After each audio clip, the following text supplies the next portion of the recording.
These are my top 3 Quran apps for reading the Quran. Now, I think every Muslim needs a good Quran app on their phone, but when you go to download one, there's just so many out there.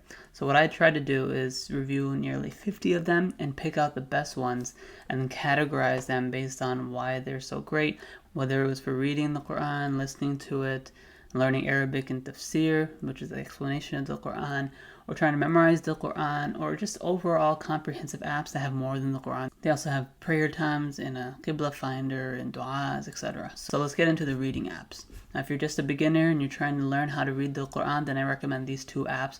One is called BidayaBook and the other one is called the Quran Teacher. They're both very similar. They go through each of the lessons and the letters and all the halakat and how to read it.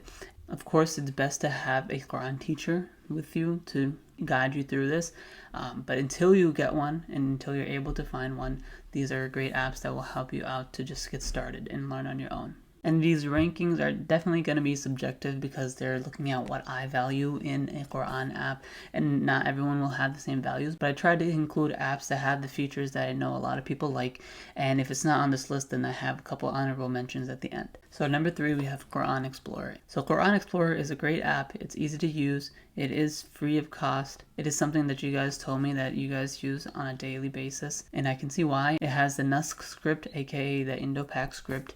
It has the Thmani script, the one that is a little bit more popular. What makes it great is its zoomability and being able to change the size just by pinching in or out. You're also able to have a side-by-side translation and a tafsir underneath it if you'd like. The other thing is that it kind of has a mushaf mode.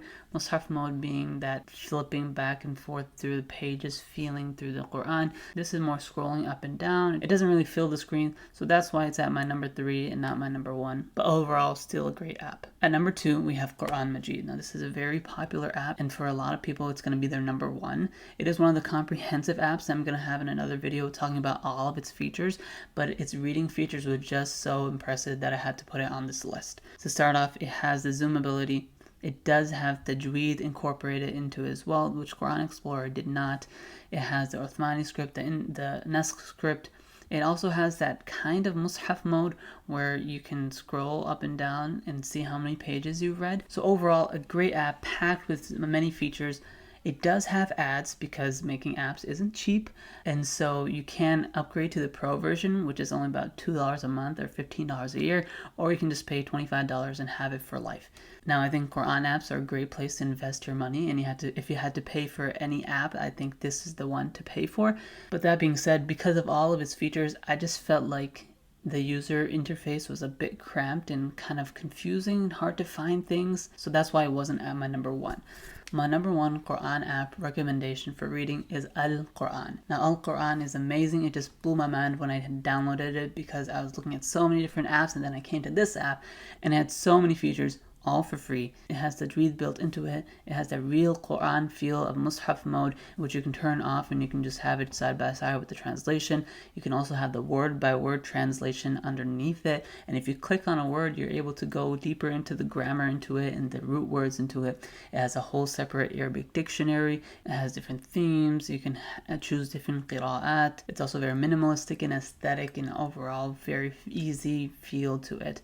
Another part that I liked, especially during Ramadan, is that you have this khatam planner that will allow you to plan out how many days it will take you to finish the Quran, and every day it will remind you that you have to read and try to finish that goal. The only thing that I think is lacking in this is an English tafsir, which I really like to see in apps. The other feature is highlighting verses in different colors.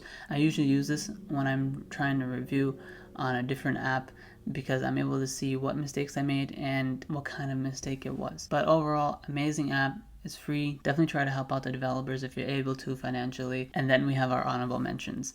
My number 1 honorable mention is iQuran. iQuran is a very popular app. It's very beautifully made. The colors are nice. It just does not have that mushaf mode that I talked about.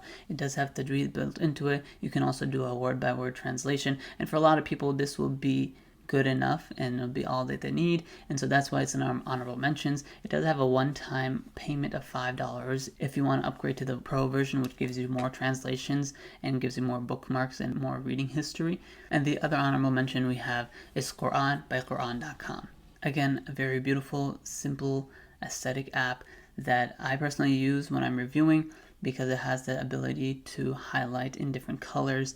It also has a translation pointer that lets you point over certain words and have a word by word translation that way. But again, it's not for everybody. That's why it's in the honorable mentions, because it doesn't have the naskh and it doesn't have that zoomability feature. But if you're someone who just wants to have that mushaf, I open it up, I flip through the pages, and when I'm trying to review the Quran, then this is the app for you. Finally, having Quran apps is great as a supplement, but it doesn't replace having that real mushaf in your hand, flipping through the pages and interacting with the Quran on a deeper level. So use these apps to look at the translation, listen to reciters, plan out your khatams and stuff like that. But don't forget that it doesn't replace a real mushaf. And if you found this video, I ask you to like it and share with your family and friends, and follow if you want to see the other videos. Assalamu alaikum.